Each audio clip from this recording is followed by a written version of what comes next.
Halo, perkenalkan nama saya Baginda Aji dengan NPM 101222132. Saya ini dari Prodi Manajemen S1 di Universitas Teknologi Digital.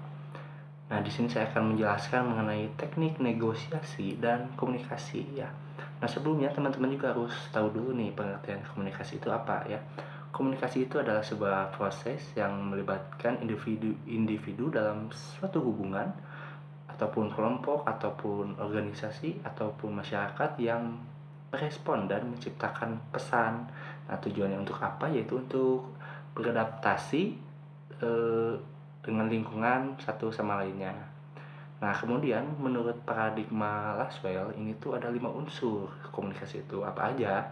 Yang pertama ada komunikator, yaitu siapa yang menyampaikan. Yang kedua ada pesan. Nah, ini tuh pesannya apa.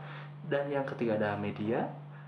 Media ini melalui apa kita menyampaikan pesan. Dan yang keempat ada komunikan, kepada siapa pesan ini disampaikan. Dan yang kelima ini ada efek ya. Nah, contohnya seperti apa? Contohnya seperti penjual dan juga pembeli ya. Kita sebagai penjual contohnya, kita ini harus menyesuaikan tema pembicaraan kita dengan si pembelinya ya, supaya mendapatkan reaksi yang kita inginkan. Nah, seperti itu ya. Kemudian ada juga proses komunikasi. Proses komunikasi ini terbagi menjadi dua.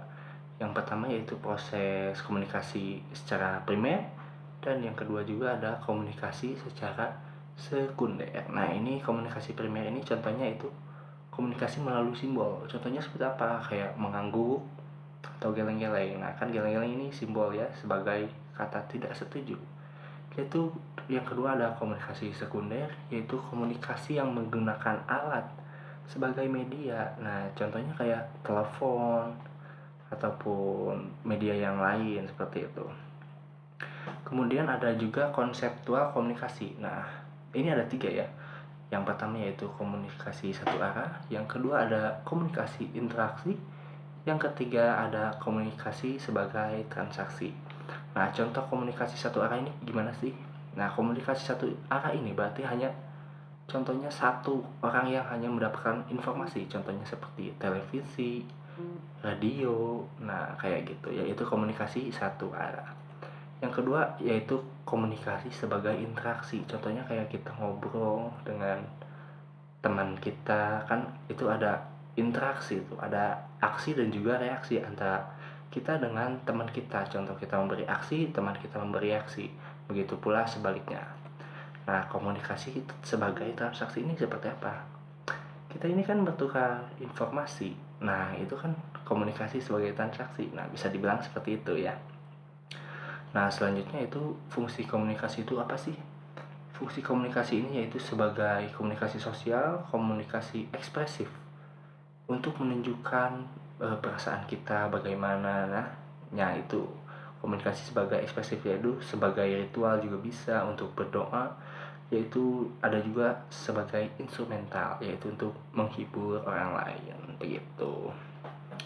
Nah, ada juga ini tingkatan komunikasi. Yang pertama ya, ada komunikasi intrapersonal. Komunikasi intrapersonal itu apa? Komunikasi intrapersonal itu yaitu komunikasi dengan diri sendiri.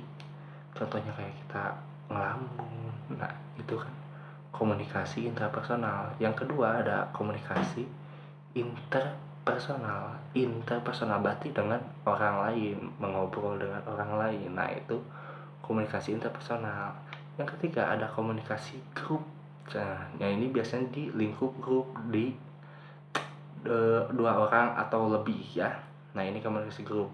Begitu juga dengan komunikasi organisasi yang terjadi di lingkup organisasi. Dan yang terakhir itu ada komunikasi massa. Nah, biasanya komunikasi massa ini ditujukan kepada khalayak banyak ya. Nah, itulah apa pengertian komunikasi. Lalu kenapa sih kita harus belajar komunikasi? Yang pertama, kita ini kan manusia sebagai makhluk sosial. Kita ini hidup berdampingan dengan orang lain. Tentunya komunikasi ini menjadikan salah satu elemen yang penting untuk kehidupan kita. Betul? Yang kedua, komunikasi ini bisa mengekspresikan diri kita seperti apa. Karena atau menyebarkan informasi, karena orang lain belum tentu apa yang kita rasakan tahu bagaimana ya. Makanya itu komunikasi itu merupakan sesuatu yang sangat penting, betul sekali. Nah, oke, mungkin segitu aja dari saya. Saya mohon pamit undur diri. Saya Bagian Aji. Terima kasih. Wassalamualaikum warahmatullahi wabarakatuh.